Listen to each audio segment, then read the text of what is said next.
बिस्मिल्लाहिर्रहमानिर्रहीम। अस्सलाम वालेकुम। उम्मीद करता हूँ कि आप सब खैरियत से होंगे। अच्छा, तो स्टार्ट करते हैं। इस लेक्चर में हम पढ़ेंगे फंक्शंस के बारे में।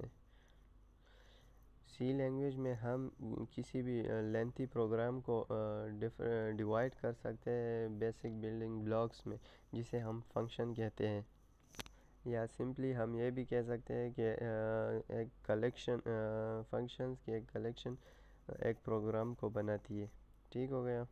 फंक्शन को आल्सो हम प्रोसीजर भी कह सकते हैं दूसरे प्रोग्रामिंग की लैंग्वेजेस में। अच्छा, तो अब हम चलते हैं एडवांटेजेस की तरफ। फंक्शंस की जो एडवांटेजेस है हमारे पास, उसमें से कुछ ये है कि फंक्शन को यूज़ करने से हमें कोई भी लॉजिक दोबारा बार बार लिखना नहीं पड़ता ऊपर। ठीक हो गया। फंक्शन की वजह से हमें कोई भी लॉजिक दोबारा लिखने से हम अवॉइड कर सकते हैं, उसे दोबारा लिखना नहीं पड़ता बार बार। ठीक हो गया, वो हमारे पास ऑलरेडी सेव हो जाता है। और हम फंक्शन को बार बार कई दफ़ा एक प्रोग्राम में कॉल कर सकते हैं। वही बात हो गई कि हमें बार बार लॉजिक वगैरह सेव नहीं करनी पड़ती, हम फंक्शन को बार बार कॉल कर सकते हैं। अगर हमारे पास कोई प्रोग्राम हो जो बहुत ज़्यादा लेंथी हो, तो उसे हम इजीली डिवाइड कर सकते हैं मल्टीपल फंक्शंस में, और हम इसे दोबारा यूज़ कर सकते हैं। फंक्शंस को हम बार बार यूज़ कर सकते हैं। ठीक हो गया। तो ये थी कुछ एडवांटेजेस फंक्शन की। अब हम चलते हैं फंक्शन के एस्पेक्ट्स की तरफ। इसमें हमारे पास 3 एस्पेक्ट्स हैं फंक्शन की। ठीक हो गया। उसमें पहले नंबर पर है फंक्शन डिक्लेरेशन। किसी भी फंक्शन को हमने ज़रूर डिक्लेयर करना है जो कंपाइलर को बताता है द फंक्शन नेम और फंक्शन पैरामीटर्स के बारे में एंड रिटर्न टाइप के बारे में। दूसरे नंबर पे हमारे पास है फंक्शन कॉलिंग। फंक्शन को हम कहीं से भी कॉल कर सकते हैं। ठीक हो गया। और we must pass the same number of functions as it is declare in the function declaration. Function declaration में हम जितने फंक्शंस डिक्लेयर करेंगे उतने ही हम pass same number of functions pass कर सकते हैं। और तीसरे नंबर पे है फंक्शन डिफिनीशन। फंक्शन डिफिनीशन क्या है कि it contains the actual statement. इसमें हमारे पास एक्चुअल स्टेटमेंट होता है which are to be execute, जो हमने एग्जीक्यूट करना होता है। ठीक हो गया। ये सबसे इम्पोर्टेंट एस्पेक्ट है to which the control comes when the function is called.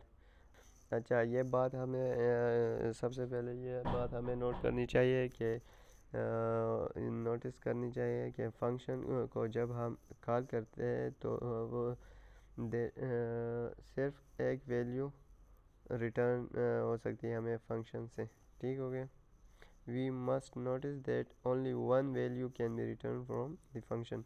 उसके बाद हमारे पास सिंटैक्स है इसके, ये तीनों function declaration, function calling and function definition के एस्पेक्ट्स हैं, ये सिंटैक्स है। ठीक हो गया।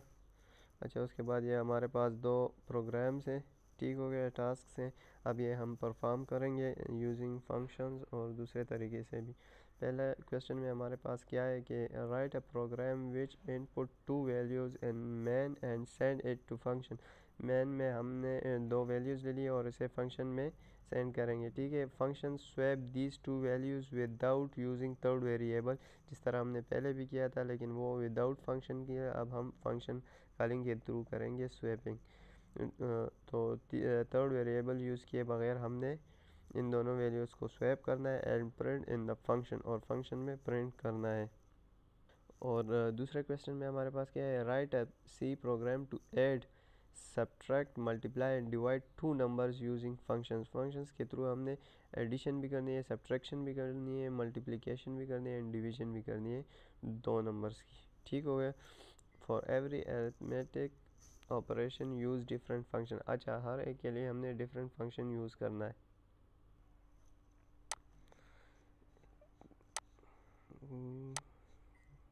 ठीक हो गया,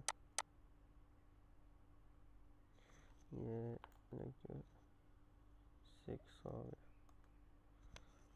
ठीक हो गया। अच्छा, तो पहला क्वेश्चन हम यहाँ पर क्वेश्चन लिख देते हैं कि क्वेश्चन क्या था। ठीक हो गया, ये हमारे पास क्वेश्चन हो गया कि write a program which inputs two values in main and send it to the function swap these two values without using third variable and print in the function। अच्छा, तो फंक्शन के लिए हम यहाँ पर क्या करते हैं कि यहाँ पर लिखते हैं void और हमने को क्या करनी है, स्वैपिंग करनी है, तो void swap इंट सी लिख देते हैं एक वेरिएबल, इंट बी हमारे पास दूसरा वेरिएबल हो गया। ठीक हो गया, सेमीकोलन, और प्रिंट में हमने इनपुट लेनी है, सो हेलो वर्ल्ड की जगह हम लिख देते हैं enter the value of A and B. ठीक हो गया, एंड बी सही हो गया। अब मैं फिर बाद में बताता हूँ कि ये अच्छा, यहाँ पर हमने क्या करना है, दो वेरिएबल्स लेने हैं, ए एंड बी।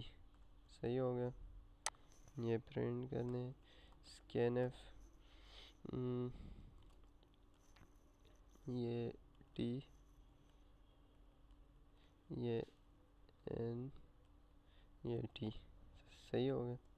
अच्छा, स्कैनफ में हम क्या करते हैं कि डायरेक्ट ले लेते हैं। अच्छा, इसकी ज़रूरत नहीं है, बस direct percent D, scanf percent D. अच्छा, यहाँ पर हमने इनपुट लेनी है दो की, तो so percent D 2 times percent D हो गया। यहाँ पर टी लगा देते हैं। अच्छा, एंड ए और बी हमने लिए हैं ना, एंड ए एंड बी। ठीक हो गया, ये हमारे पास दो वेरिएबल्स हो गए। अच्छा, हम यहाँ पर क्या करते हैं कि स्वैपिंग जो इसके बाद जो हम फंक्शन में करेंगे तो वो यहाँ पे उसके आंसर यहाँ पे रिटर्न हो जाएगा हमें। ठीक हो गया, स्वैप ए बी। ठीक हो गया, एक मिनट, ये हम पूरा लिख देते हैं फिर करते हैं। अच्छा, यहाँ पर क्या करते हैं, वाइड ऊपर हमने जो फंक्शन डिक्लेरेशन की है, ठीक है, उसे हम यहाँ पर इंट सी था और इंट डी था, बी, इंट बी था। सही हो गया। उसके बाद हम इसमें अपनी कैलकुलेशन करते हैं। कैलकुलेशन अभी हम स्वैपिंग करते हैं, लेकिन सी और डी की जगह, जैसे कि सी की वैल्यू हमने यहाँ पे ए बी की वैल्यूज इनपुट लेनी है, लेकिन ये जो लॉजिक हम यूज़ कर रहे हैं नीचे अलग से, तो इस लॉजिक में जो परफॉर्म होगा वो वैल्यूज़ जाके ए और बी की वैल्यूज़ और स्वैप ए बी में की जगह फिर सी और डी की वैल्यू उधर आ जाएगी। ठीक हो गया, इसे कहते हैं फंक्शन कॉलिंग। जैसे हम यूज़ कर रहे हैं C is equal to C plus B. ठीक हो गया। अच्छा, डी को हम कर लेते हैं वही पहला वाला लॉजिक, पहले भी जो हमने यूज़ किया हुआ था। ठीक हो गया, C is equal to C minus D.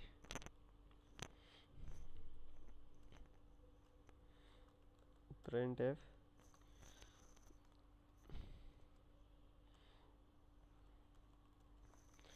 the return of the number is a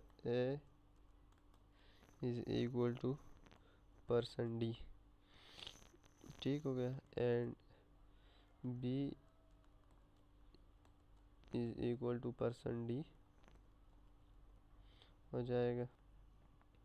और हमारे पास ये कैलकुलेशन हुई है सी और डी की, ठीक हो गया। अब हम क्या करते हैं कि इनपुट वैल्यूज़ लेते हैं। यहाँ पर देखिए ए एंड बी की वैल्यूज़, ए की 2 हो गई, बी की 3 हो गई, ठीक हो। The return of the number of A is equal to, A की हमारे पास क्या होगी, स्वैपिंग हो गई। ए की वैल्यू हमने पहले पुट की थी 2, लेकिन यहाँ पर हमारे पास 3 आ रही है। बी की वैल्यू 3 पुट की थी, हमारे पास 2 आ रही है। स्वैपिंग भी हो गई, स्वैपिंग हमारे पास यहाँ पर फंक्शन में हो गई, ठीक है। यहाँ पर हमने स्वैपिंग कर ली, और ये ऊपर जाके यहाँ पर, ये यहाँ पर आकर इनपुट हमने यहाँ पर ले लिया, स्वैपिंग यहाँ पर हो गई, और यहाँ पर हमारे पास वैल्यू रिटर्न कर दी फंक्शन में, ठीक हो गया। ये फंक्शन जो हमने डिक्लेयर स्वैप ए बी, यहाँ पर हमारे पास वैल्यू रिटर्न की गई। तो दूसरा क्वेश्चन हमारे पास है, write a C program to add subtract multiply and division भी करनी है, सब्ट्रैक्शन भी करनी है, मल्टीप्लिकेशन भी करनी है, ठीक हो गया। और एडिशन भी करनी है, टू नंबर्स यूजिंग फंक्शन। अच्छा, तो हमारे पास ये हो गया है इंक्लूड, ये ठीक हो गया। अब हमने क्या करना है कि सबमिशन करनी है। तो कैल सम लिख देता हूँ मैं सबमिशन के लिए, इंट एक्स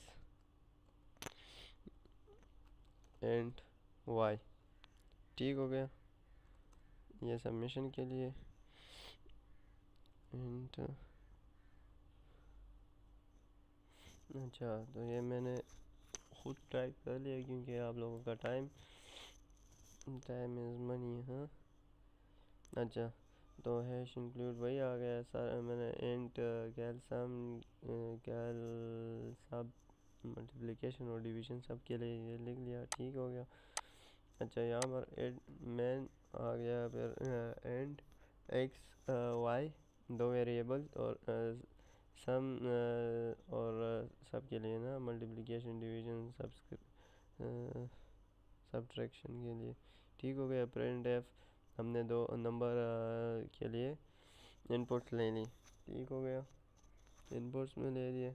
अच्छा, सम जो आएगा वो इससे आएगा, इस सब्ट्रैक्शन मल्टीप्लिकेशन और डिवीज़न इनके थ्रू आएगा। और ये जो हमारे पास जो आएगा, यहाँ पर हमारे पास फंक्शंस में कैलकुलेशंस यहाँ पर होगी। पहले हमने क्या लिखा था, कैल सम, जी और के हमने एंड वेरिएबल्स दो डिक्लेयर कर लिया, ठीक है। और एंड सम के लिए हमने क्या किया, जे प्लस के, और रिटर्न सम मीन्स ये हमारे पास ऊपर यहाँ पे रिटर्न करेगा, ठीक हो गया। इसी तरह ये सब्ट्रैक्शन के लिए वही दो वेरिएबल्स यूज़ किए मैंने, और कैल सब उधर यहाँ पे फंक्शन परफॉर्म हो के हमारे पास आंसर यहाँ पर दे देगा, ठीक है, यहाँ पर आंसर दे देगा, ठीक हो गया। वो कैलकुलेशन जो हम परफॉर्म करेंगे वो यहाँ पर आ जाएगी, और यहाँ से हमें यहाँ पर डिस्प्ले कर देगी आंसर, ठीक हो गया। इसी तरह रिटर्न सब यहाँ मल्टीप्लिकेशन में भी वही मल्टीप्लिकेशन हो जाएगी यहाँ पर, और रिटर्न कर लेगी मल्टीप्लिकेशन। यहाँ पर डिवीज़न, और यहाँ पर ये डिवीज़न होगी, ठीक हो गया। फंक्शंस के बाद में हम ये सेमी कॉलन नहीं लगाते, सही हो गया। अच्छा, अब मैं इसको रन करता हूँ। कमेंट्स का तो तुम लोगों को पता ही है कि स्लैश स्टेरिक यूज़ करते हो, डबल स्लैश भी यूज़ करते हैं। अच्छा, मैं इसे रन करता हूँ। नंबर 2 नंबर्स, अच्छा मैंने यहाँ पर 3 लिख लिया है, लेकिन ये 2 नंबर्स है, ठीक हो गया। अच्छा, sum is equal to 5, 3 + 2 = 5, subtraction 3 - 2 = 1 हो गया। डिवीज़न में हमारे पास 1 क्यों दे रहा है, 3 डिवाइड बाई 2 इक्वल टू 1 इसलिए दे रहा है क्योंकि ये वैल्यू 8 वैल्यू हुई है और डेसिमल पॉइंट इसमें हमें शो नहीं होता। सही हो गया। सो 2 1 2 हो गया और डेसिमल पॉइंट लिख लो तो वो हो जाता है ना, लेकिन वो यहाँ पर इन्होंने स्किप कर दिया है क्योंकि ये हमने इंट लिखा हुआ है। सो आज के लिए इतना ही। ओके, शुक्रिया। नेक्स्ट लेक्चर में इंशाल्लाह आगे पढ़ेंगे। ओके, अल्लाह हाफिज़, टेक केयर।